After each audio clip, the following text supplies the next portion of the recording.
Salut à tous, bienvenue sur Willsy. Aujourd'hui, on va parler de la Bahamas, partie 3.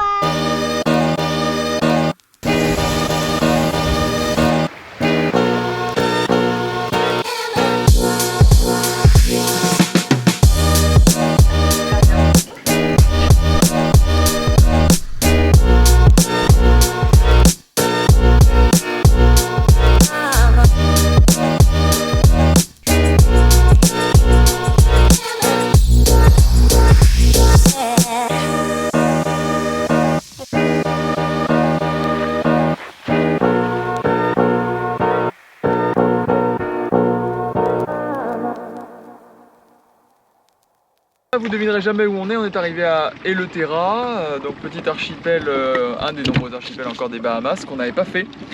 Parce que ça y est à Nassau, on a déposé nos passeports pour le visa, on a déposé papa à l'aéroport, mais maintenant on a 10 jours à peu près à attendre et il était hors de question qu'on reste à Nassau. Donc en route vers Eleuthera où nous sommes, et on vient d'arriver au mouillage et on va donc commencer par découvrir Spanish Well, une des la grosse ville, je mets grosse entre guillemets, de Eleuthera. C'est sous un ciel gris et pas mal d'orage que se déroule notre arrivée. Voilà, Spanish Well.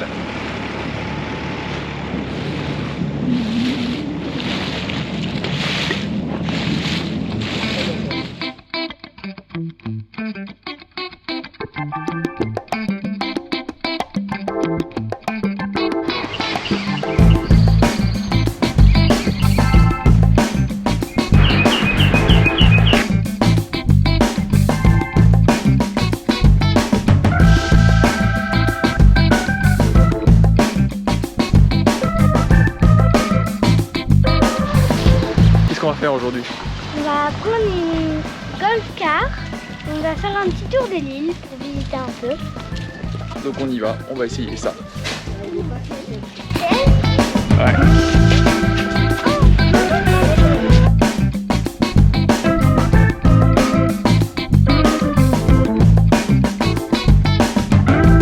Bon, on a l'air complètement idiot de vouloir faire de la voiture, mais on n'a pas conduit depuis à peu près 3 mois. Donc c'est vrai que c'est assez rigolo de découvrir quelque chose sans avoir à marcher, ce qu'on fait tout le temps. Donc c'est sympa. Le temps est un peu gris, mais il fait frais. Ouais, c'est trop cool. En plus, on conduit à gauche. Ah, concentré. On arrive à un stop.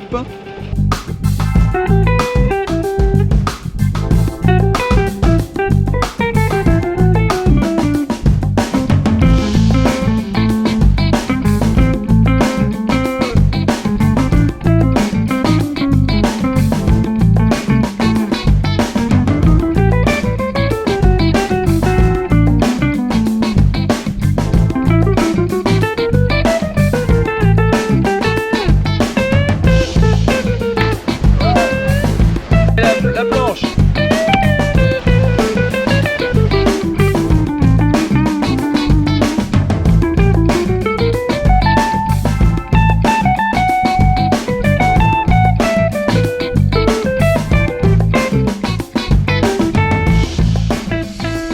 C'était trop beau. Est-ce que tu as fait ton rêve? C'était... Ah ouais. Je pouvais les toucher comme ça. Quoi? Je voyais tous les détails des nageoires, les petits... Ils faisaient comme ça.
Bon voilà, après un petit moment sur le mouillage de Spanish Well, ville qu'on a énormément appréciée parce que pas mal d'activités, une industrie de la pêche à la langouste qui est très présente.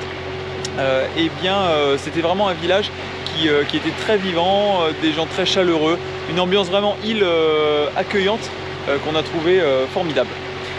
Donc il est temps maintenant d'aller découvrir autre chose. On part sur Harbour Island par le fameux Devil's Backbone. Ouais, rien que le nom fait flipper. Et effectivement c'est un petit passage qui est à travers les récifs sur le nord d'Eleuthera. C'est le plus court pour y aller, il faut avoir les bonnes conditions, une belle météo, ce qu'on a eu du mal à voir ces derniers jours parce que beaucoup d'orages et le soleil bien avec nous. Je vous montre ça sur la carte. Voilà, Spanish Well est là et donc nous on passe ici et vous voyez tout le vert, ce sont des récifs que on va passer ici. Voilà, c'est assez étroit. L'objectif, rejoindre l'île d'Harbour Island. Alors Hello, c'est quoi ton travail? C'est de surveillance. Surveillance de quoi? Ben, je surveille les rochers, les patates, le corail, tout ça. Ce qui est dangereux. Voilà, c'est ma petite vigie. Et on voit là-bas les bateaux qui passent vraiment proche de la côte. La vérité, c'est que si lui il passe, nous on passe, hein.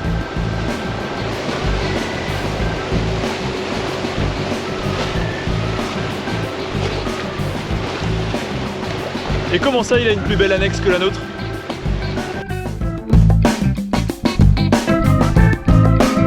Noémie, on fait quoi? On fait de la trotte, on fait le tour de l'île. C'est quoi l'île? L'île, c'est Eleuthera. Yes. À Dunmore Town, exactement. Dunmore Town. En route. Ça où elle est la tête, arrêtez la tête.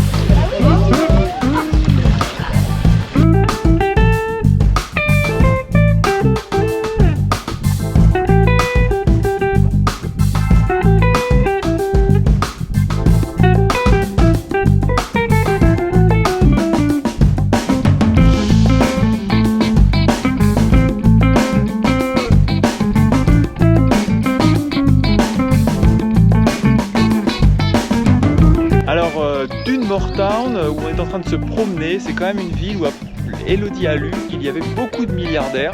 C'est un peu, c'est même très jet set, pas mal de bars, pas mal de gens qui sortent, très bobo quoi. Du coup les maisons sont en conséquence.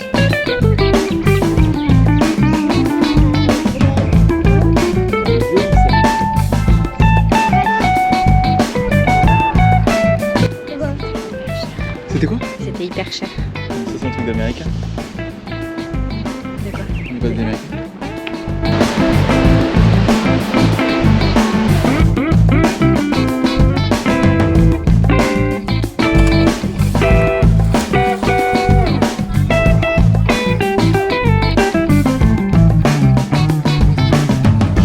On rentre les filles?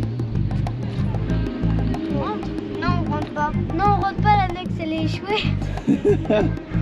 Mais du coup, vu que j'ai très mal aux jambes, ça m'arrange. Je peux me reposer.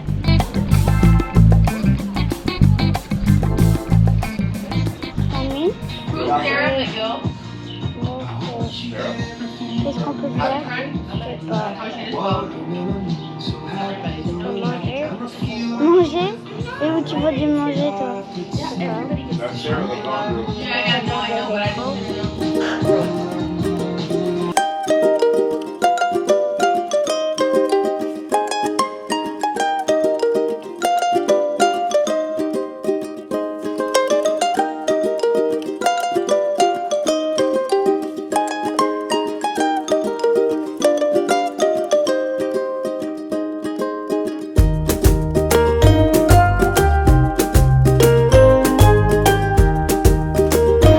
Hello, c'est ton rêve qui peut se réaliser peut-être?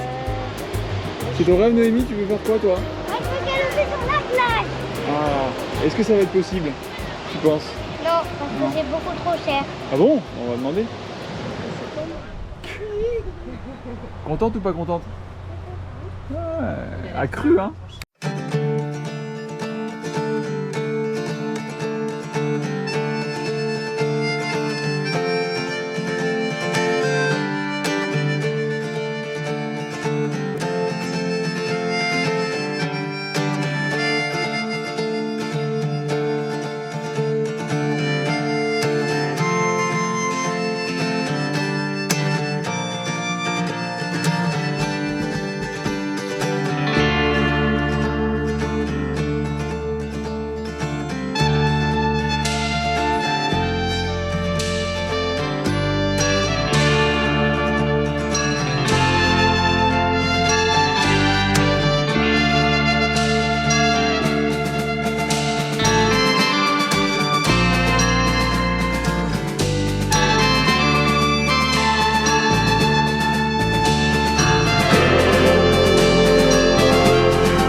Voilà, on a quitté Dunmore-Town, on a beaucoup apprécié cet endroit, une semaine quasiment là-bas, un joli petit village. Et là sur la route du retour vers Spagne, et oui, et une piscine trop cool. Bien profiter les filles. On y est allé 2 fois par jour. Ouais, une piscine sur laquelle on a un petit peu grugé, mais bon. Et là, sur la route du retour à Spanish Well, ben, on est sur le Devil's Backbone à nouveau. Il est très calme aujourd'hui et il y a une cave à aller voir, Preacher Cave, une grotte, pardon. Donc on en profite, on s'arrête et puis on va aller faire un saut à terre voir ça. Et on va tenter de le faire en paddle à 4 sur le même paddle.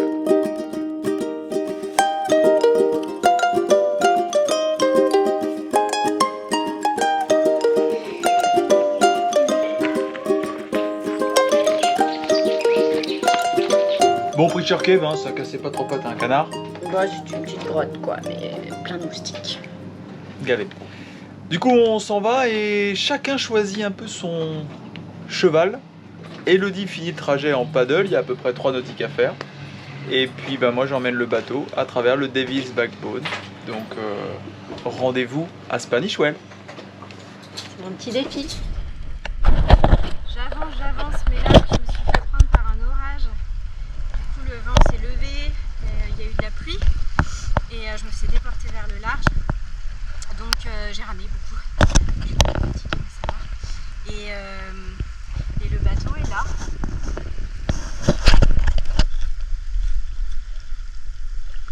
Au loin. Voilà. En fait au final, je crois qu'il y a un peu d'avance encore. Allez, je continue. Eh bien non, Elodie ne continuera pas en paddle car le vent a fortement forci et en plus elle n'était plus à l'abri de la côte. Du coup je me suis approché en catamaran, elle est montée à bord et on a pu poursuivre vers le mouillage au nord de Spanish Well comme la première fois où nous y étions. Mais voilà, les orages n'étaient pas terminés pour la journée et en fin d'après-midi, il est arrivé ce qui doit arriver.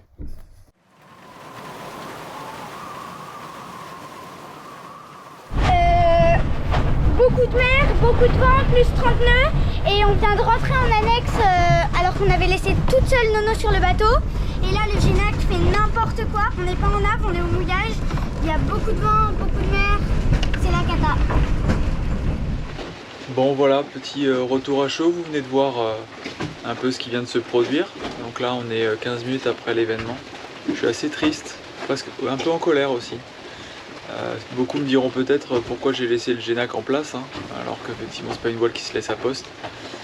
Il se trouve qu'elle avait pris la pluie quelques minutes avant, hein, ça aussi vous l'avez vu, Elodie a bien pris la pluie, donc on a pris un bon orage déjà, et je l'ai laissé un peu dehors le temps d'une balade à terre pour qu'elle sèche avant de la rentrer dans le compartiment. Seulement voilà, il semblerait que Mère Nature en ait décidé autrement. Et en parlant de Mère Nature justement, je crois quand même beaucoup au destin et puis à l'équilibre des choses. Et je dois dire que là, je trouve que l'équilibre il est quand même rompu. Parce que là ça fait 2 gros événements qui nous arrivent entre on est à 2 doigts de se mettre sur l'île après le gros orage que vous avez vu l'autre fois. Et là, 2 semaines plus tard, on éclate le Génac et on s'en sort sans autre dommage, hein, ni corporel ni autre. On est dans un truc avec 40 nœuds. Alors qu'on avait déjà pris quelque chose dans la journée, que ça fait 1 semaine qu'on prend la flotte, des gros orages, que le mouillage tient et je pense qu'on mérite un petit peu de sérénité, des orages ok, mais pas des trucs pareils que des monstres. Ici, là, aux Bahamas, je sais pas si c'est la saison qui veut ça, c'est des monstres quoi. Le truc, je vous jure que ça lève des mers incroyables, que le vent 40 nœuds, ça tabasse sur la mer, hein. C'est pas comparable à la terre. Donc oui, je suis un peu fatigué de ça, je suis un peu fatigué. Je vous dis, c'est l'histoire d'équilibre qui me gêne le plus. Je trouve que c'est presque injuste. Résultat, un Génac éclaté. Je sais pas combien ça vaut encore. Bon, la voile était vieille, elle est à l'âge du bateau, elle a 12 ans, donc bon, il était temps, mais bon sang que ça fait chier, quoi. Ça fait vraiment chier, je vous jure. Et puis là, bah, on est sous la flotte, hein, évidemment, mais bon, le vent s'est calmé, ça y est, c'est fini. Hein. Enfin voilà, on va laisser retomber un peu la poussière, prendre une bière, un apéro, et puis on va continuer à aller de l'avant, mais je prie pour que la balance se rééquilibre. Hello, tu veux donner ton commentaire à chaud? Bah, j'étais en train de dire, on venait juste de voir les dauphins qui étaient revenus, mais à 3 mètres derrière l'annexe. Et en même temps, le Génac qui était en train de nous lâcher, quoi. Enora, un commentaire? Enora qui s'est magnifiquement comportée parce que, je le dis devant elle et je lui ai déjà dit, mais à peine arrivé sur le bateau, moi je me suis jeté sur le Génac que je voyais commencer à se dérouler. Parce que c'est ça qui s'est produit. Hein. Et Enora, elle est rentrée dans la cockpit, s'est équipée avec son gilet, on l'a vu ressortir après en disant je peux venir vous aider. Et effectivement, elle nous a bien aidé, Elodie et moi, qui étions couchés sur le Génac pour essayer qu'il arrête de prendre le vent. Enora, bah ouais, je suis allée éteindre un nono parce qu'elle était toute terrorisée, elle était comme ça. Comme ça, elle tremblait du coup. Elle est allée dans son lit avec sa couverture. Et après, je me suis équipée, je suis venue vous voir et je me suis mis allongée sur les Génac. c'est ça. Et toi, Noémie, t'as eu peur, mon chat? J'ai eu peur. Ouais, on a vu ça. Et du coup, je suis allée dans votre chambre parce que là, il y avait trop de bruit. Enfant maltraité. Et oui, pour donner l'explication de ce qui s'est produit, en fait, voilà, le Génac était à poste et puis le vent est tellement monté que ça a fini par faire un tout petit cocotier à s'ouvrir un petit peu.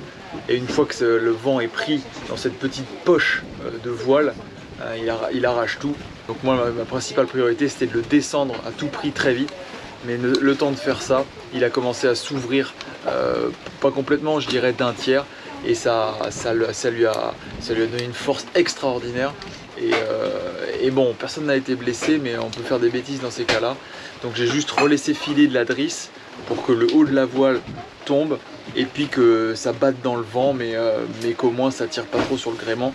Et puis que dans un moment d'accalmie, c'est-à-dire 25 nœuds, on a réussi à le replaquer sur le pont, enfin ce qui restait, hein, parce qu'il est vraiment dans un état déplorable.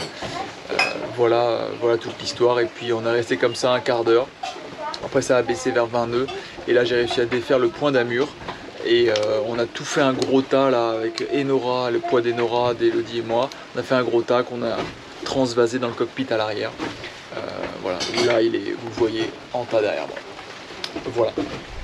Donc du coup je vérifie, il a frotté sur ce bout de barre de flèche. Donc puis je vais monter en haut pour vérifier qu'au niveau du point de drisse il n'y a pas de problème.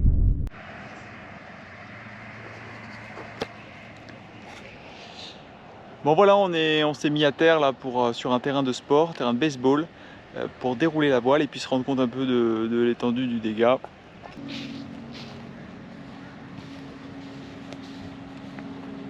Comme d'habitude, ça paraît toujours moins impressionnant une fois déroulé au soleil, sans pluie et sans vent. Donc je vais envoyer des photos à un voilier, puis on va voir si est-ce que c'est réparable ou pas, ou est-ce que la réparation coûte aussi cher qu'une voile neuve. Affaire à suivre. Toujours pas de visa. Bon du coup, comme l'ambassade américaine nous envoie pas de mail pour nous dire que nos passeports sont prêts, ben, on reste sur Eleuthera. Et après l'épisode du Génaqueur détruit, n'est-ce pas, dans le grain, eh bien on décide d'explorer parce que la nature est horreur du vide. Alors du coup on cherche qu'est-ce qu'on peut faire. Et une des particularités des Bahamas, c'est qu'il y a pas mal de trous bleus. C'est des sortes de formations géologiques au milieu des îles. Alors il y en a plus ou moins, hein. Andros, qui est une grande île des Bahamas, en a beaucoup. Mais ici sur Eleuthera, eh bien, il y en a un. Donc on a pris les trottes et puis on a cheminé à travers le nord d'Eleuthera jusqu'au Saphir Blue Hole. Donc on va voir à quoi ça ressemble.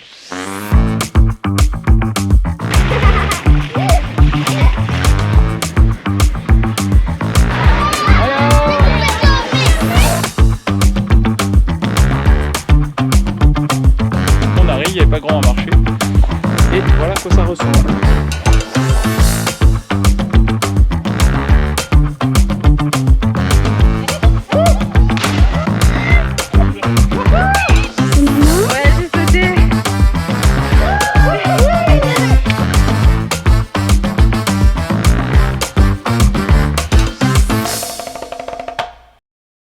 Bon non, on n'a toujours pas de visa. Et du coup on s'occupe. Alors comme on est allé faire un petit tour avec les trottes au Blue Hole Saphir il y a quelques jours, eh bien je me suis dit qu'effectivement ces trottes, elles nous servent sacrément. D'ailleurs je voudrais revenir là-dessus, c'est un des choix de mobilité qu'on a fait. Certains prennent des vélos, d'autres prennent des petits scooters électriques là, avec où on peut s'asseoir dessus. Bref, il y a autant de façon de faire que de personnes. Moi, le choix que j'ai fait, c'est de prendre des trottinettes électriques pour faible encombrement. La possibilité d'être à 2 par trottinette, parce qu'on a des petits gabarits pour les enfants. Les 2 filles pèsent pas grand chose, donc on peut en prendre chacun une. Et puis, encombrement et poids. Voilà, poids réduit. Donc les modèles que j'ai pris sont des e-Tuo Booster S. Encore une fois, je fais pas du tout de publicité, mais il s'agit d'avoir quelque chose d'un petit peu robuste avec surtout une batterie. Hein. La trottinette, c'est la batterie qui fait le prix. Donc avec une batterie qui tienne le coup et au niveau étanchéité, qui soit le mieux possible, quoi. Bon, bien sûr, on se rend compte que tout rouille un petit peu, hein, mais l'essentiel, c'est que le moteur qui soit dedans et la batterie qui est là tiennent le coup. Et pour le moment, c'est le cas. Et donc là, je me lance dans un petit peu d'entretien parce que la poussière est quand même là. On est loin de faire que du trottoir parisien. Donc voilà, on les utilise dans des conditions qui sont un petit peu extrêmes pour elle. Voilà, et bientôt les États-Unis vont arriver et on va sûrement énormément s'en servir là-bas parce que ça va beaucoup s'y prêter. Et donc, qui veut aller loin ménage sa monture. Donc je fais en sorte de l'aménager.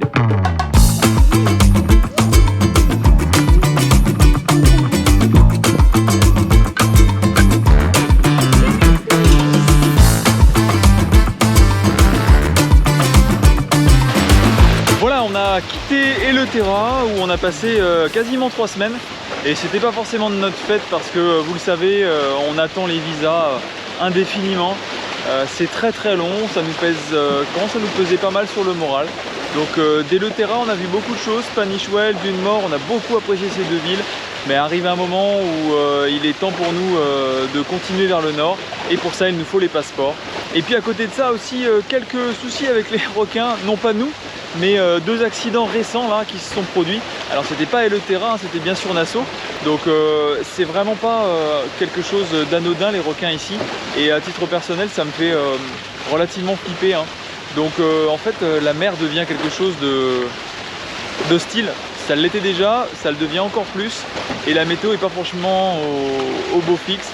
Donc tout ça vraiment nous pèse, en tout cas me pèse à moi beaucoup. Par ailleurs on suit également les premiers cyclones, enfin elles sont catégorisées que tempête tropicale, mais c'est bien la première de l'année. Brett s'est abattu hier entre la Martinique et Sainte-Lucie et le second arrive, il va remonter vers les îles Vierges britanniques, donc pas jusqu'ici, mais ça oblige à une surveillance attentive et ça pèse, voilà, ça pèse. La saison cyclonique démarre au 1er juin et on est maintenant le 23 aujourd'hui. Donc il est vraiment temps qu'on y aille. On va profiter du week-end à Nassau malgré tout pour refaire un tour Atlantis, aller aux endroits qu'on connaît, profiter un peu du wifi pour poster une ou 2 vidéos. Et puis on avisera lundi de ce qu'on fait. Est-ce qu'on a des nouvelles et dans ces cas-là on reste, des nouvelles de l'ambassade, ou est-ce qu'on décide de repartir probablement sur les exhumats pour passer le temps tout simplement parce que Nassau c'est pas un endroit où rester longtemps.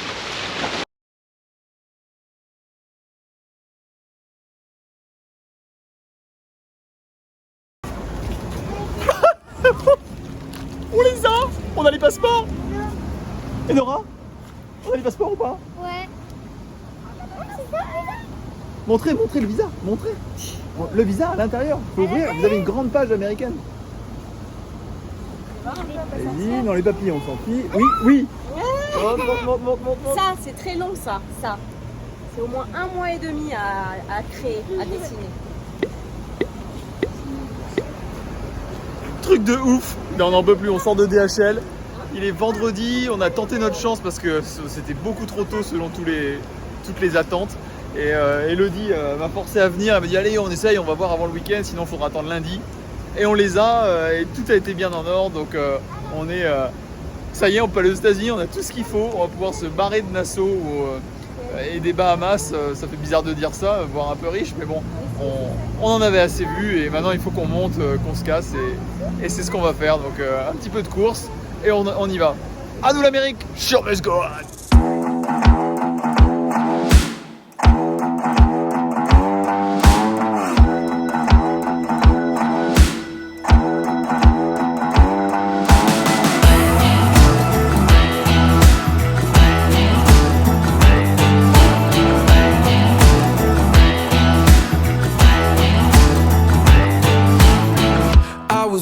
up this morning, waking up before it's getting 9. Kinda heavy on my shoulders, tracking down some moments back in time.